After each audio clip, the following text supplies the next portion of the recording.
नमस्ते।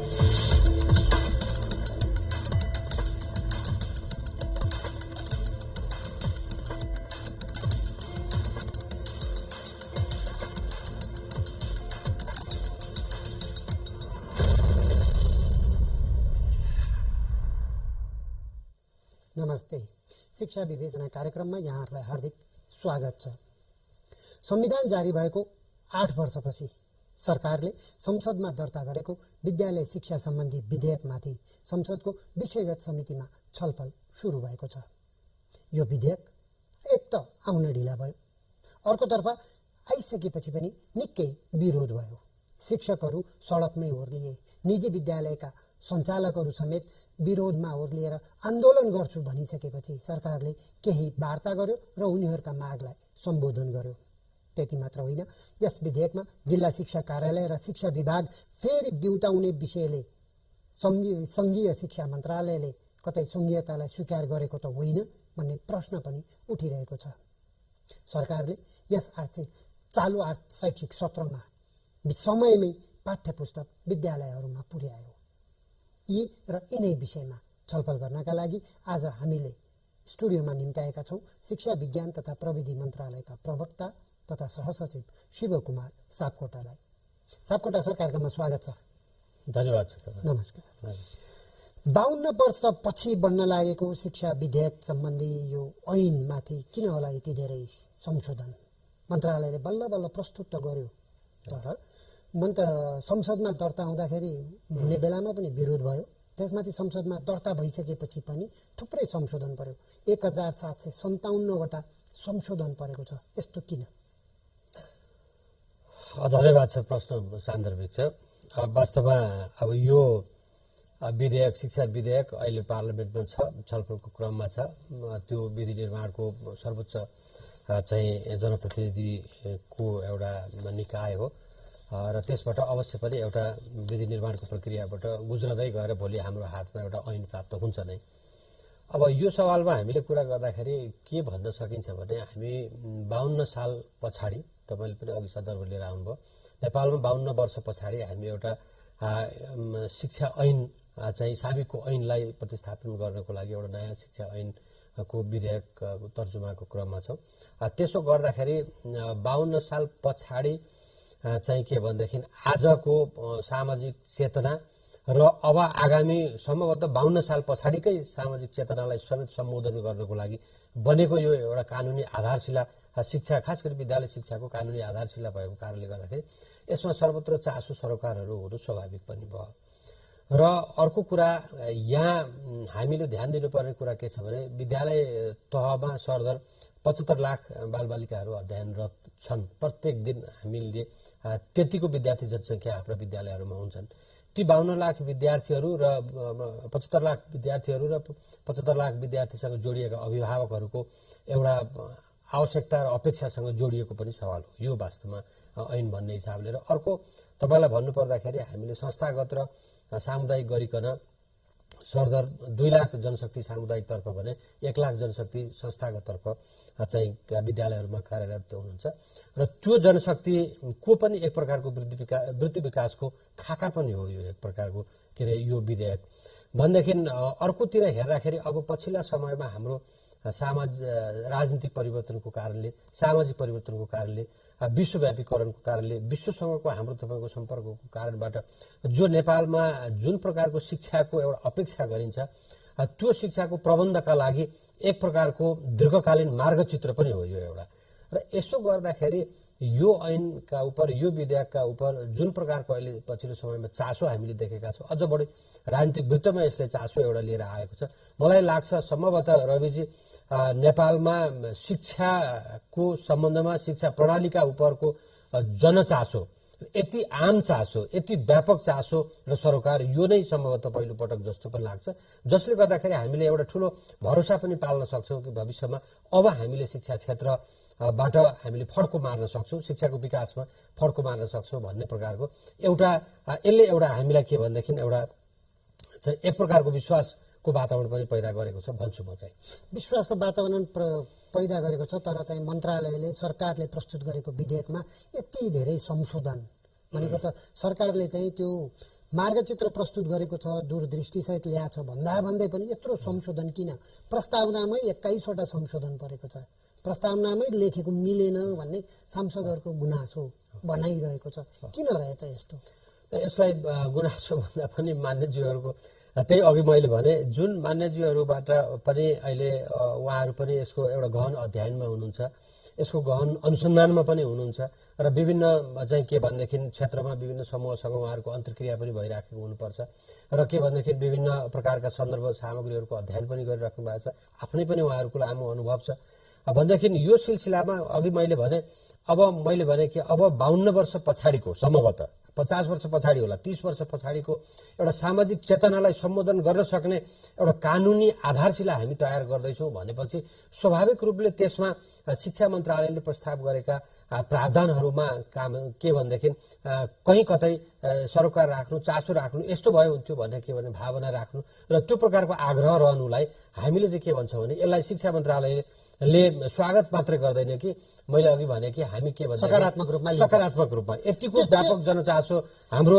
विधान निर्माणमा रहँदाखेरि अब अवश्य पनि शिक्षा प्रणालीमा हामीले भोलिका दिनमा विकास गर्न सजिलो पर्छ, सबैको सहयोग र चाहिँ के भने सद्भाव रहन्छ भन्ने कुराको एउटा त यो एउटा द्योतक या एउटा दृष्टान्त पनि बन्यो भन्छौँ हामी। तर चाहिँ यत्रो भनिराख्दाखेरि शिक्षा प्रणालीको सुधार, गुणस्तर सुधार, सिकाइ उपलब्धिका लागि कुनै पनि विषय त्यसलाई सम्बोधन गर्ने गरी विधेयकमा विषय छैन भन्ने चाहिँ सांसदहरूकै गुनासो छ त।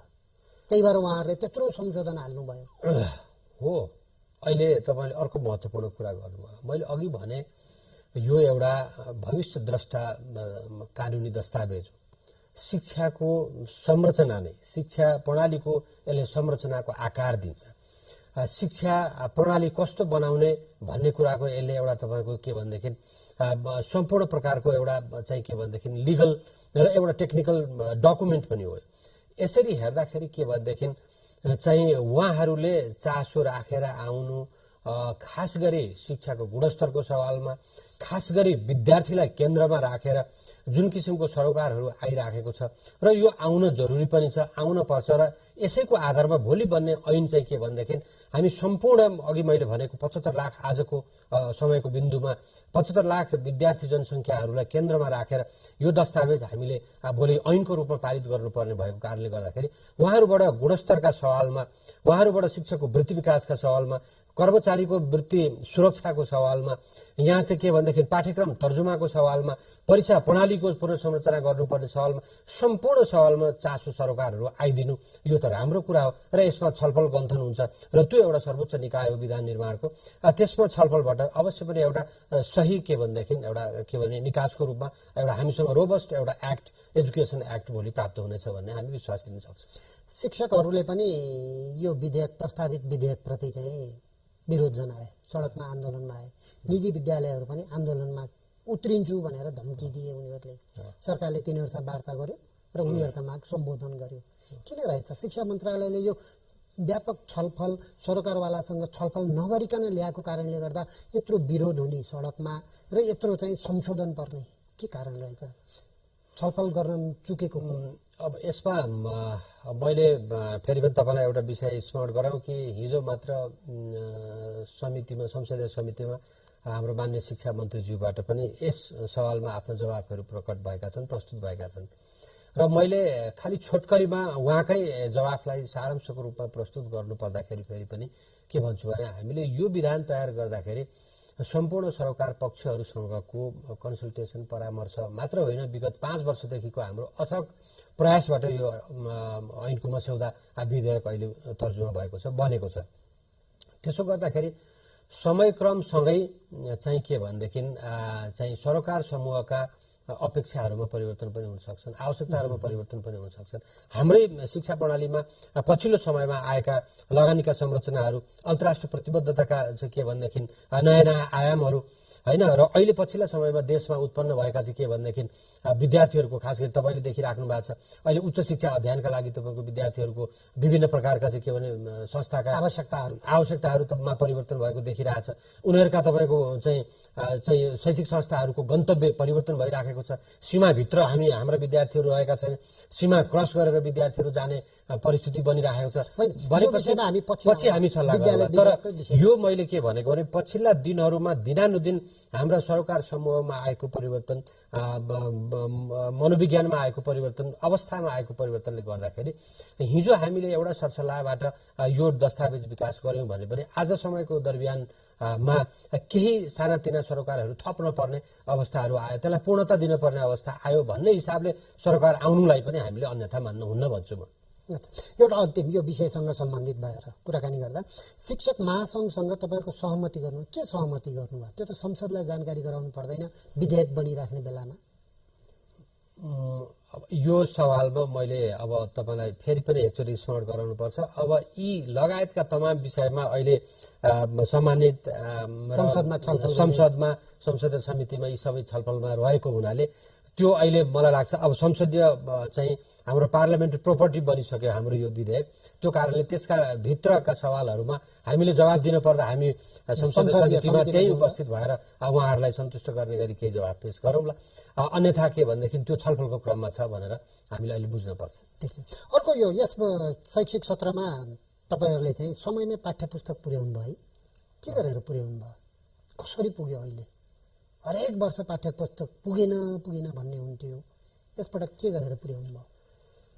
अब यसपटक तपाईँले राम्रो सवाल पनि उठाउनु भयो। वास्तवमा पुग्यो भन्ने एङ्गलबाट चाहिँ के भने कुराकानी निकाल्नु भयो र हाम्रा अहिले देशमा हामीले पाठ्य पुस्तक वितरण गर्नुपर्ने सरदर 52 लाख बालबालिकाहरूको हातमा हामीले पाठ्य पुस्तक यो वर्ष समयमै शैक्षिक सत्र सुरु भएको सरदर 15 दिनभित्रमा जो विद्यालय भर्ना अभियान हामी सञ्चालन हुन्छ त्यसभित्रमा पुर्याउनु पर्ने सरकारको प्रतिबद्धता हो र त्यो पुर्यायो।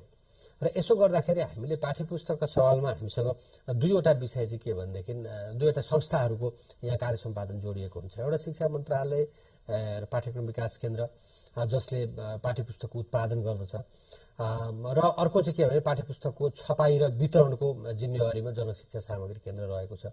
र त्यसो गर्दाखेरि अहिले त्योभन्दा यो वर्ष हामीले के भन्यौँ त भन्दाखेरि यो जिम्मेवारीलाई पनि हामीले अलिकति बाँडफाँड गरौँ, सेयरिङमा लिएर जाउँ र साझेदारीको एउटा के भनेदेखि भावना यहाँ सिर्जना गरौँ भन्ने हिसाबले कक्षा 1 देखि 5 सम्मको के भने पाठ्य पुस्तकको छपाई र वितरणको जिम्मेवारी निजी क्षेत्रका चाहिँ प्रिन्टरहरू या छपाई संस्थाहरूसँग रह्यो भने कक्षा 6 देखि 12 सम्मको जनशिक्षा सामग्रीसँग त्यो जिम्मेवारी रह्यो। त्यसो गर्दाखेरि जिम्मेदारी बाँडफाँड गरेर हामीले यो काम लाई व्यवस्थित गर्दाखेरि समयमै हामीले काम व्यवस्थापन गर्न सक्यौँ, पाठ्य पुस्तक उत्पादन हुन सके, सम्बन्धित डिपोहरूमा चाहिँ के भने ढुवानी हुन सके, बजारमा पुग्न सक्यो जहाँबाट विद्यालयहरूले पाठ्य पुस्तकहरू प्राप्त गर्न सक्यो। र यो अनुभवलाई हामीले तपाईँले महत्त्वपूर्ण कुरा भन्नुभएको छ कि आगामी दिनहरूमा पनि यो प्रकारको एउटा साझेदारीको व्यवस्थापनको तत्त्वलाई हामीले यदि संवेदनशील ढङ्गले व्यवस्थापन गरेर लिएर जान सक्यौँ र निरन्तर गर्न सक्यौँ भने यसले आगामी दिनहरूमा पनि यो प्रकारको एफिसियन्सी प्राप्त गर्न सकिन्छ भन्ने लाग्छ मलाई। यो निजी क्षेत्रलाई तपाईँहरूले सहभागी गराउनु भयो, त्यो भए हुनाले जनक शिक्षालाई सहज भयो। त्यो पनि 1 देखि 5 सम्म झन् बढी विद्यार्थी छन् तुलनात्मक रूपमा, त्यो नै निजी क्षेत्रलाई दिनुभयो। सरकारले आफैले छाप्न सक्दैन यो विषय? यो पनि यसलाई सरकारले छाप्न नसक्ने भन्ने सवाल होइन र अहिले पनि हाम्रो जनक शिक्षा सामग्री केन्द्रसँग चाहिँ कक्षा 1 देखि 12 सम्मका पाठ्यपुस्तक छपाईको लागि त्यहाँको पूर्वाधार छ। त्यहाँको उपकरणको हिसाबले, जनशक्तिको हिसाबले र त्यहाँको के भनेदेखि छपाईको अनुभवको हिसाबले हेर्नुहुन्छ भने त्यहाँ एउटा क्षमता छ। प्रिन्टिङ क्यापेसिटी र डेलिभरी क्यापेसिटी त्यहाँ त्यो जनशिक्षा सामग्री केन्द्र लिमिटेडमा छ। तर हामीले काम गर्दै जाँदाखेरि कामलाई समयमै सम्पादन गर्नको लागि कहिलेकाहीँ एउटै संस्थाले चाहिँ तपाईँको छोटो समयमा कार्य सम्पादन गर्नुपर्दाखेरि सम्भव नहुने भएको हुनाले गत वर्ष के भनेदेखि हामीले निजी क्षेत्रसँगको त्यो साझेदारीलाई को चाहिँ रणनीतिलाई अवलम्बन गर्नु पर्यो, जुन एक प्रकारले पाठ्यपुस्तक समयमै पुर्याउनको लागि सहज पनि सिद्ध भयो। त्यो भएको कारणले गर्दाखेरि हाम्रो क्षमता नभएर भन्दा पनि यसलाई चाहिँ के भने व्यवस्थापकीय सहजताको लागि हामीले कहिलेकाहीँ छोटो समयमा के भनेदेखि हाम्रो काम सम्पादन गर्नको लागि हामीले साथी खोज्नुपर्छ। त्यसो गर्दाखेरि हामीले समयमै चाहिँ के भने साथी जसलाई हामीले निजी क्षेत्रका छपाई संस्थाहरू भन्छौँ उसलाई साथीको रूपमा हामीले आर्जन गऱ्यौँ, अनबोर्ड गऱ्यौँ र चाहिँ त्यसो गर्दाखेरि हाम्रो काम सम्पन्न भयो। अब आउने शैक्षिक क्षेत्रमा पनि निजी क्षेत्रलाई किताब छाप्न दिन्छौँ हामी, त्यो अहिले भन्न सकिने अवस्था चाहिँ अवश्य पनि छैन। किन अहिले हामी अब यो आगामी शैक्षिक सत्रको लागि पाठ्यपुस्तक छपाईको चाहिँ एउटा नीति तर्जुमाको क्रममा र त्यसको लागि एउटा नीतिगत निर्णयको क्रममा हामी छौँ।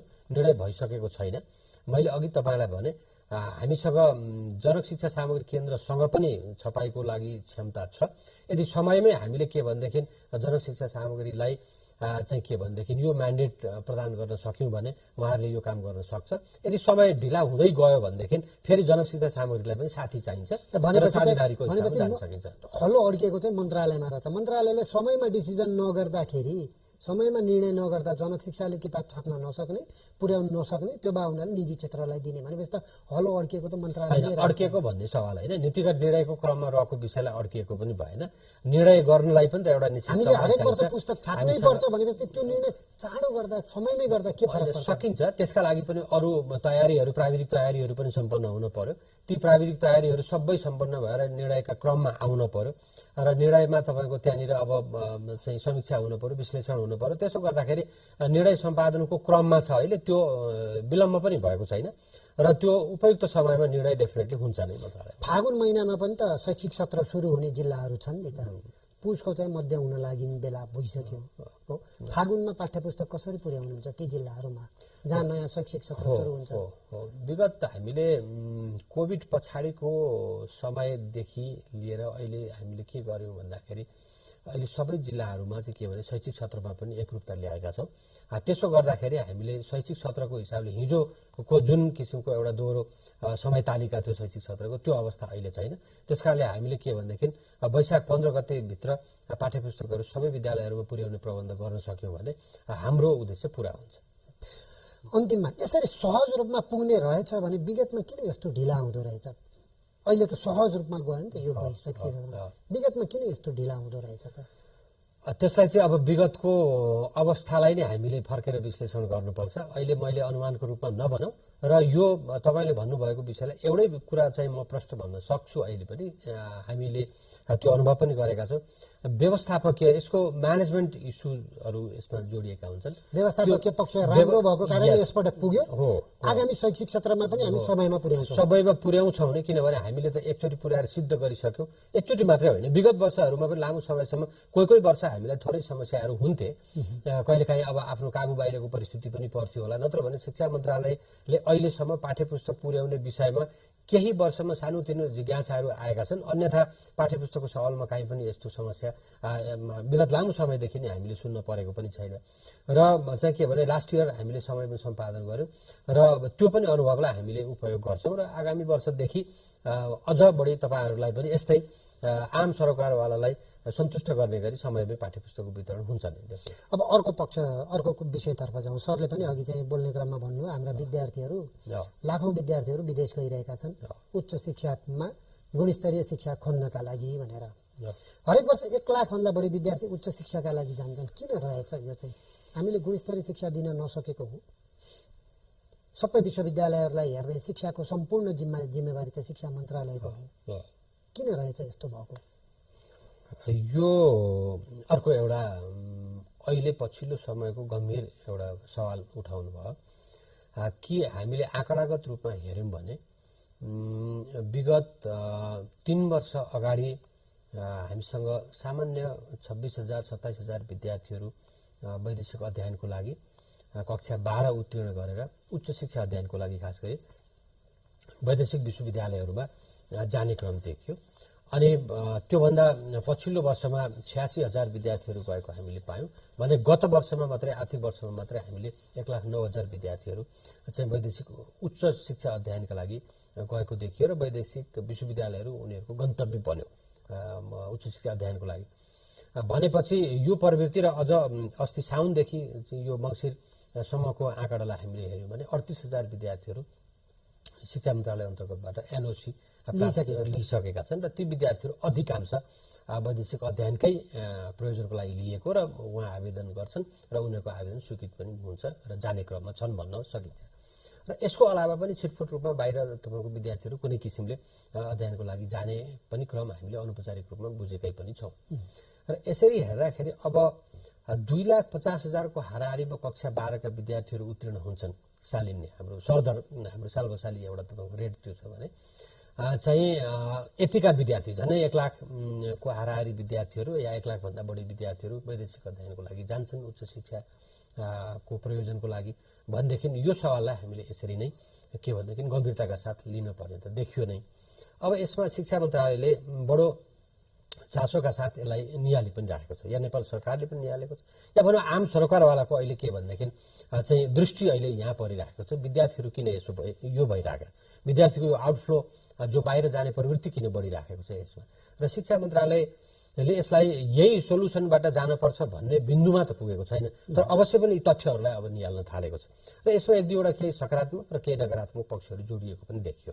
त्यसलाई यदि तपाईँको समय हुन्छ भने मैले प्रस्तुत गरौँ कि सकारात्मक विषयमा कुरा गर्दाखेरि हाम्रो नेपालको डिग्री अहिले वैदेशिक डिग्री वैदेशिक विश्वविद्यालयका डिग्रीसँग समानान्तर रह्यो गुणस्तरको हिसाबले तुलनायोग्य रह्यो कम्पेरेबल रह्यो र हाम्रा डिग्रीहरू त्यहाँ उपयोगी भए त्यहाँ सेल भए त्यो भएको कारणले गर्दाखेरि हाम्रो चाहिँ उपाधिका गुणस्तर र हाम्रो ग्रेजुएटको गुणस्तर राम्रो भएको कारणले पनि विद्यार्थीहरू के भनेदेखि विश्वविद्यालयहरूमा बाहिरको विश्वविद्यालयहरूमा जाने स्थिति देखियो भने अर्को के भयो त भन्दाखेरि अहिले पछिल्ला समयमा सरकारका प्रयासले गर्दाखेरि विभिन्न हाम्रा तपाईँको सिङ्गो विश्वका देशहरूसँगको परराष्ट्र सम्बन्ध दौत्य सम्बन्ध र विश्वव्यापीकरणको कारणले गर्दाखेरि एउटा गभर्मेन्ट टु गभर्मेन्ट विभिन्न आयाममा बहुआयामिक सम्बन्धहरू विकास हुँदै गए जसले गर्दाखेरि एउटा देशको नागरिक अर्को देशमा गएर अध्ययन गर्न सेवा गर्न या सेवा लिन चाहिँ के भने कुनै वस्तु चाहिँ तपाईँ चाहिँ को व्यापार गर्न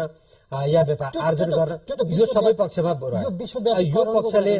यो पक्षले पनि एउटा चाहिँ तपाईँ केही भयो अनि पछिल्लो समयमा अब हाम्रो टेक्नोलोजीको सर मैले रोकेँ सर हाम्रो चाहिँ तर नेपालका विश्वविद्यालयहरू त खाली भयो नि त विद्यार्थी नपाएर हैरान छन् नि त अब अर्को चाहिँ विद्यार्थीहरूको आकांक्षा पनि बढ्दै गयो यी विभिन्न कारणले गर्दाखेरि सकारात्मक हिसाबले पनि अब विद्यार्थीहरू चाहिँ आफ्नो बााउन्ड्री आफ्नो सीमा क्रस गरेर जाने अवस्था आयो त्यो एउटा सकारात्मक हिसाबले हामीले हेरौँ। अब अर्को पनि नकारात्मक पक्ष पनि हामी निहाल्दैछौँ तपाईँले राम्रो कुरा अहिले लिएर आउनुभयो कि विश्वविद्यालयहरू त खाली हुने स्थिति भयो विश्वविद्यालयको अकुपेन्सी रेट घटेर पनि गएको छ अहिले अकुपेन्सी रेट तपाईँको कतिवटा ठाउँहरूमा तपाईँको प्राविधिक शिक्षालयहरूमा पनि हेऱ्यो भने अकुपेन्सी रेट 49% 50% को दरमा हामी पाउँछौँ भने कतिवटामा विद्यार्थीहरूको अकुपेन्सी रेट विद्यार्थी बिस्तारै घट्दै पनि गएको छ त्यो आफ्ना ठाउँमा छ। अनि अर्को पक्ष अब किन हामी यस्ता विद्यार्थीहरू यो किसिमले बाहिर गइरहेका छन् भन्ने हिसाबले हेर्दाखेरि समग्रमा विद्यार्थीहरूको चाहिँ के भनेदेखि यहाँको सिङ्गो हाम्रो पर्यावरण को बारेमा विद्यार्थीहरूको आफ्नै प्रकारको या विद्यार्थी या अभिभावकहरूको आफ्नै प्रकारको विश्लेषण रहेको छ होइन त्यो सामाजिक आर्थिक राजनीतिक विषय हो वस्तु होला ती पक्षलाई हामीले छोड्छौँ। मन्त्रालयले गर्न सक्ने काम भनेको त समयमै परीक्षाफल प्रकाशन गर्न दबाब दिन सक्ने पाठ्यक्रम पुरानो भयो त्यसमा परिमार्जन गर्न सक्ने राजनीतिक हस्तक्षेपलाई न्यून गर्न सक्ने तर्फ त मन्त्रालयले केही गर्न सक्छ होला नि त। म यसैमा आउँदैछु अब यसमा हामी निहाल्दैछौँ हामी तथ्यहरू निहाल्दैछौँ के कारणले यस्तो भइरहेछ भनेर हेर्दाखेरि तपाईँलाई म एक दुईवटा उदाहरणहरू पेश गरौँ छोटकरीमा म पेश गर्छु। खुल्ला विश्वविद्यालयबाट चाहिँ के भनेदेखि एउटा बिएलको डिग्री प्राप्त भयो उसले काउन्सिलबाट तपाईँको के भने कानुन व्यवसाय काउन्सिलबाट परिषदबाट होइन के भनेदेखि लाइसेन्सको परीक्षामा बस्न उसले अदालत चाहन पर्यो हो। अब विद्यार्थीले त्यसो गर्दा विद्यार्थीमा कुन मनोविज्ञान पैदा हुन्छ तपाईँले बुझ्न सक्नुहुन्छ। अर्कोमा उदाहरण भनौँ कि आज तपाईँको विश्वविद्यालयहरूबाट के अरे +2बाट विद्यार्थीहरू ग्रेजुएटहरू निस्कन्छन् +2 सरकारको तपाईँको बोर्ड हो र आज के भनेदेखि विश्वविद्यालयमा अध्ययन गर्नको लागि इन्ट्रान्सको तपाईँको ब्यारियर पनि धेरै विद्यार्थीहरूमा अहिले तपाईँको देखिन्छ र कमन इन्ट्रान्सका ब्यारियरहरू कमन इन्ट्रान्सको त्यसलाई मैले ब्यारियर पनि नभन्नु कमन इन्ट्रान्सको प्रावधान कमन इन्ट्रान्सको प्रचलनले गर्दाखेरि त्यहाँबाट पनि धेरै विद्यार्थीहरू फेल हुने असफलताको मनोविज्ञान बोकेर भारी बोकेर पनि हिँडिराखेको अवस्था पनि देखिँदो रहेछ। हामीले अर्कातिर हेऱ्यौँ ल ग्रेजुएट भयो ब्याचलर पनि गर्यो अब ब्याचलर गरेपछि उसले इन्जिनियरको लाइसेन्सको परीक्षा दिनुपर्छ इन्जिनियरको लाइसेन्सको पास रेट तपाईँलाई थाहा छ 49% छ। एउटा इन्जिनियर ग्रेजुएट भयो ऊ ब्याचलर भयो उसको पास रेट तपाईँको लाइसेन्समा 49% छ। एउटा तपाईँको ब्याचलर ल ग्रेजुएट छ उसको चाहिँ तपाईँको लाइसेन्समा पास रेट 20% छ। एउटा तपाईँको बिएड पास गरेको शिक्षकको क्यान्डिडेट छ उसको लाइसेन्सको पास रेट तपाईँको 12% छ। त्यो भनेको त गुणस्तरको कुराकानी दाइमा आउँदैछु र अर्को तपाईँको के भनेदेखि चाहिँ यतापट्टि आएर एनएमसी यतापट्टि मेडिकलमा तपाईँको 68% पास रेट छ भनेपछि अब एक थरी विद्यार्थीहरू त्यहाँ जो फेल भएको विद्यार्थीहरूको मनोविज्ञान एकचोटि अध्ययन गर्नुहोस् त। ती विद्यार्थीहरूको तपाईँको गन्तव्य के हुन सक्छ, ती विद्यार्थीहरूको भविष्यका उपरको उनीहरूको तपाईँको चाहिँ योजना कस्तो हुन सक्छ, त्यो पनि हामी हेर्दैछौँ। प्रवेश परीक्षाको विषयमा को औचित्यको बारेमा हामी पछि ठिक छ, गुणस्तरको विषय मैले भनेको के गर्दैछ हो, म यसैमा जाँदैछु। त्यसकारणले कहिलेकाहीँ हामीले हाम्रो इन्ट्रान्स कल्चर हामीले विकास गऱ्यौँ, काउन्सिलमा को कारणले तपाईँको लाइसेन्सको एक्जामिनेसनहरू इम्पोज गर्यौँ, उतापट्टि युनिभर्सिटीका बोर्ड एक्जामहरू त्यतिकै हामीसँग छन्। यो हिसाबले गर्दाखेरि तपाईँको फेरि उतापट्टि छनौटको परीक्षा पनि छ होइन, उतापट्टि तपाईँको उसले नोकरीमा जानुपर्ने भयो, कर्मचारी छनौट परीक्षा, लोकसेवा लगायतका तपाईँ निकायहरूबाट फेरि छँदै नै छ, त्यहाँबाट पनि उसले तपाईँको हुनपर्ने छनौट हुनुपर्ने अवस्था छ। यसो गर्दाखेरि विद्यार्थीहरूमा एउटा ओभर टेस्टिङको तपाईँको कल्चर हामीले सिर्जना गरेर काहीँ विद्यार्थीहरूमा तपाईँको हामीले त्यो प्रकारको एउटा मनोविज्ञान त को भारी त बोकाइराखेका छैनौँ भन्ने पनि एउटा पक्ष हामीले निहालिराखेका छौँ। हो, यो सिस्टम हामीले सुरु गर्यौँ, लागू गर्यौँ, लामो समयदेखि हामीसँग छ। यसले गुणस्तरको त्यो टेस्टिङवालालाई चाहिँ मन्त्रालयले हटाउने सोच हो, म त्यसमा गइरहेको छैन। मैले भने अब यो सबै चिजहरूलाई हामीले रिभ्यू गरौँ, एकचोटि हेर्न पनि पर्ने अवस्था देखियो। अन्तर्राष्ट्रिय परिवेशमा इन्ट्रान्स छ, अन्तर्राष्ट्रिय परिवेशमा तपाईँको लाइसेन्स सिस्टम छ, तर अन्तर्राष्ट्रिय परिवेशमा तपाईँको के छ हामीले अरू पनि हेर्नुपर्छ। त्यहाँ मल्टिबोर्ड सिस्टम छ, त्यहाँ स्कुल आफैले सर्टिफिकेट पनि इस्यु गर्ने धेरै देशहरूमा सिस्टम छ। हेर्नुहोस् है, इन्डिभिजुअल स्कुलको बोर्ड छ त्यहाँ, हेर्नुहोस् त्यहाँ मल्टिबोर्ड सिस्टम छ, चाहे स्कुल एजुकेसनमा भन्नु चाहे युनिभर्सिटीमा भन्नु। के गर्दैछ हो, मैले यही भन्दैछु। र मन्त्रालयले अहिले के गर्दैछ भन्दाखेरि र विश्वविद्यालयमा चाहे क्रेडिट ट्रान्सफरको सवालमा होस्, चाहे परीक्षा प्रणालीको सवालमा होस्, चाहे तपाईँको परीक्षाको अवधिको कारणबाट विद्यार्थीहरूमा तपाईँको चाहिँ के भने अन्यथा प्रकारको मनोविज्ञान सिर्जना भएको होस्, चाहे इन्ट्रान्सको कारणबाट भएको होस्, चाहे लाइसेन्स परीक्षाको कारणबाट भएको होस्, चाहे युनिभर्सिटीको उसको अध्ययन संस्थानको तपाईँको पर्यावरणको शैक्षिक पर्यावरणको कारणले भएको होस्, यो सबै चिज हामी अध्ययन गर्दैछौँ, हामी हेर्दैछौँ, हामी निहाल्दैछौँ के कारणले विद्यार्थीहरूमा अनाकर्षण बढ्यो, कि के कारणले बाहिरको आकर्षण बढेको हो या हामी भित्रको अनाकर्षण बढेको। र यो विषयमा हामी मन्त्रालयले गम्भीरतापूर्वक निहाल्दैछ र यसमा तपाईँको विश्वविद्यालयका सम्बन्धित निकायहरूसँगको अध्ययन के अरे छलफल पनि चालु छ, परामर्श चालु छ र हामी यसमा तपाईँको सिस्टमेटिकल्ली एउटा कुनै योजनासहित यसको समाधानका लागि हामी अगाडि जानुपर्ने परिवेश सिर्जना भएको छ। र हामी आम सरकारवालाहरूमा पनि यो एउटा हामी तपाईँको अनुरोध पनि गर्न चाहन्छौँ कि अब हामीलाई एउटा ठोस रूपमा सरकारको लागि, शिक्षा मन्त्रालयको लागि पनि एउटा तपाईँको सुझावहरू प्राप्त हुनु पर्यो। अब हामीले कुन हिसाबले अन्तिम प्रश्न, प्रधानमन्त्री कुलपति रहने प्रावधानले गर्दाखेरि पनि यहाँ समस्या भयो भनिन्छ, त्यो हटाउनेतर्फ पनि मन्त्रालयले केही त्यस्तो चाहिँ काम गरिरहेको छ, कुनै तयारी गरिरहेको छ? अब त्यसले गर्दाखेरि विश्वविद्यालयहरूमा समयमा नियुक्ति नहुने, त्रिभुवन विश्वविद्यालयमा 2 महिनादेखि चाहिँ निमित्तको भरमा पदाधिकारी नहुँदा निमित्तको भरमा चलिरहेको छ। त्यही भएर त्यो कुलपति नै हटाउने भन्ने, प्रधानमन्त्री रहने भन्ने प्रावधान विषयमा पनि छलफल भइरहेको छ। त्यो विषयमा छलफल भएको मलाई थाहा छैन र हामी अहिले पनि धेरैवटा विधेयकहरू अहिले ऐन तर्जुमाको क्रममा छ र कतिवटा विधेयकहरूमा अहिले पनि हामीले प्रधानमन्त्री कुलपति रहने व्यवस्थासहितका सङ्गठनात्मक संरचनाहरू हामीले प्रस्ताव गरिरहेका छौँ। त्यो आवश्यकताले पनि दर्शाउने विषय हो। कतिवटा विश्वविद्यालयहरूको लागि आवश्यक हुन्थ्यो होला, कतिको लागि हुँदैन थियो होला भन्ने कुराको तपाईँको समीक्षा आफ्नो ठाउँमा होला। तर अहिले हामी शिक्षा मन्त्रालयबाट तर्जुमा भइराखेका ऐनहरूमा पनि, विधेयकहरूमा पनि कतिवटामा प्रधानमन्त्री कुलपति नरहने गरिका पनि व्यवस्थाहरू प्रस्ताव गर्दैछौँ, कतिवटामा रहने गरिका पनि व्यवस्थाहरू प्रस्ताव गर्दैछौँ।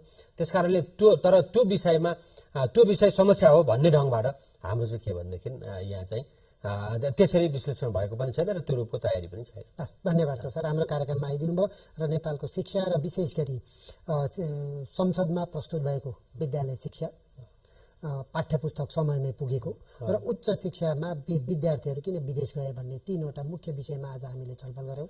यस विषयमा मन्त्रालयको धारणा राखिदिनु भयो, त्यसको लागि धन्यवाद। ल, तपाईँलाई धेरै धन्यवाद।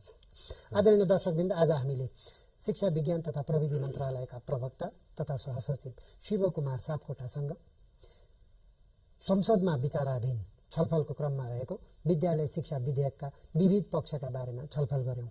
यसै गरी उच्च शिक्षाका लागि विद्यार्थी किन जान्छन् र मन्त्रालयले के गरिरहेको छ त्यो जाने क्रमलाई रोक्नका लागि भन्ने विषयमा पनि छलफल गऱ्यौँ। आजको लागि यति नै। अर्को साता हामी फेरि शिक्षा क्षेत्रका अर्का व्यक्तिसँग बसेर यसरी नै छलफल गर्नेछौँ। त्यतिन्जेलसम्म म रविचन्द्र पराजुलीका साथै स्टुडियोमा रहनुभएका सम्पूर्ण प्राविधिक साथीहरू सबैलाई बिदा दिनुहोस्। नमस्ते।